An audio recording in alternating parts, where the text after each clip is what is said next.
After coming into the NFL as one of the most exciting young running backs, Saquon Barkley has been in a slump since he tore his ACL last year. So what's up with him? Fake to Barkley, immediate penetration. What a catch by Saquon Barkley, and he's got the first down.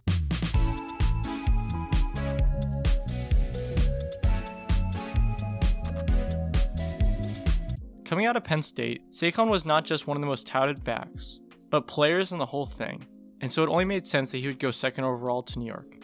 Typically, it takes studs a bit to get started in the league, but since the Giants were awful, he was given seemingly the entire offense to work with. His over 1,300 yards and 11 touchdowns were proof enough that he had what it took to play his kind of football on the next level, and looked to be the start of something great. Although he had another solid year in 2019, a mid-season injury kept him from putting up first-year numbers, as he only had just over 1,000 rushing. At this point, it seemed like Saquon was quickly establishing himself as one of the best at the position, and so going into 2020, many expected a big year out of the Penn State product. Right there, going out of bounds with a little extra push. Barkley down and in pain. A torn ACL had other plans, and ended Saquon's season before it really even started, as he never played another down the rest of the year. Following a season of sitting on the sidelines, Saquon was back this year, with likely a great deal of determination to do his thing. Although he rolled his ankle and was in COVID protocol, he was still able to play for most of the season, but in the games that he played, you could just tell something was off. His under 4 yards per carry and 600 on the ground was proof enough that Saquon wasn't completely back and was likely still a bit rusty following the ACL tear. Nonetheless, following such a strong start to his career, injuries have kept Saquon from playing the kind of football that he's known for, and has many questioning what's next.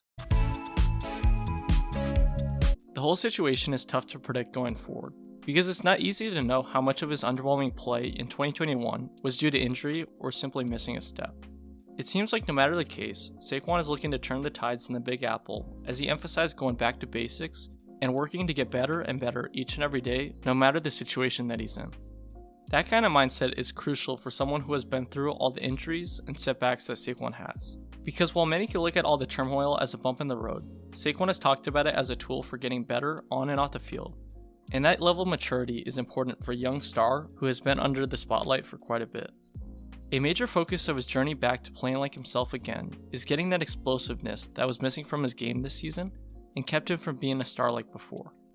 Anyways, if you take a step back from just Saquon and look at the Giants as a whole, injuries have been a common theme all across the offense, with guys like Kenny G, Kadarius Toney, Daniel Jones, and a bunch of others dealing with a plethora of setbacks over the past season that have kept the team from doing all that great. Not only has it just hurt the Giants' postseason hopes, but the lack of cohesion has made it tough on Saquon to produce, considering that he has to do much more than he should have needed to.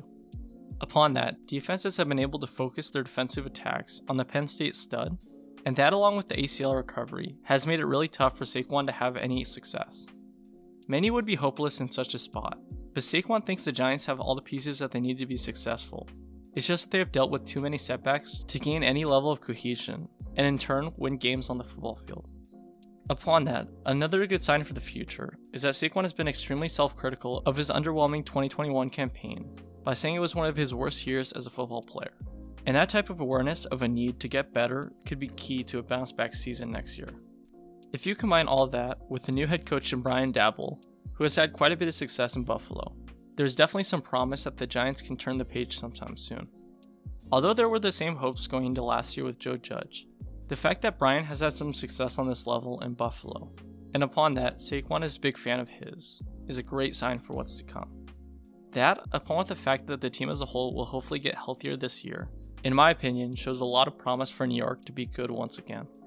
If Saquon can get the step back that he lost with the ACL tear, and the team is able to stay together all year, maybe New York can contend for the division. But hey, you never know. As Saquon would say, if people want to say I've lost a step, I'm fine with that. But when things turn around, just stay on that side. I don't know if I've ever heard anything as confident as that, and I think it's proof enough that Saquon is ready to play his kind of football for the first time in a while. Saquon Barkley had one of the best rookie years in NFL history, but injuries and setbacks of all forms have kept him from getting back to that level. And so now it's up to him to prove whether or not he has what it takes to be a star once again. First and goal from the New Orleans 6 as Barkley takes it to the goal line. He's in. Thanks for watching the video. If you guys enjoyed, make sure to subscribe, like, and comment down below what stuff you want next. But anyways, see you all soon, and peace out.